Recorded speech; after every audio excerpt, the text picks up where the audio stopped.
छत्रपती संभाजीनगर करता ही अत्यंत आनंदाची गोष्ट आहे की किर्लोस्कर टोयोटा मोटर्सची 20,000 कोटी रुपयाची इन्व्हेस्टमेंट आज ऑरिक सिटीमध्ये त्या ठिकाणी आलेली आहे। जवळपास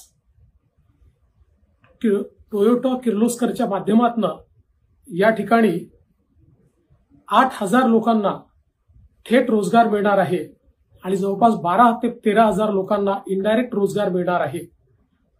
ही सगळी इन्व्हेस्टमेंट ही इलेक्ट्रिक व्हेकल आणि हायब्रिड व्हेकल याच्यामधली आहे।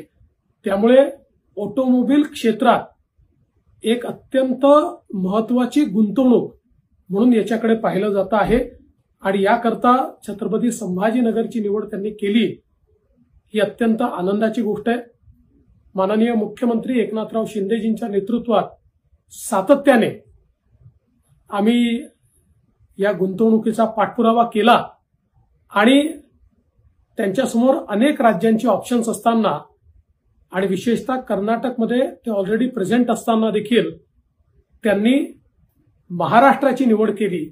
ही महाराष्ट्राकरता एक अत्यंत आनंदाची गोष्ट आहे आणि म्हणून मी छत्रपती संभाजीनगर आणि मराठवाड्यातील नागरिकांचं मनापासून अभिनंदन करतो आणि या माध्यमातून एक मोठी गुंतवणूक आल्यामुळे मराठवाड्याच्या विकासाला एक मोठी चालना मिळणार आहे।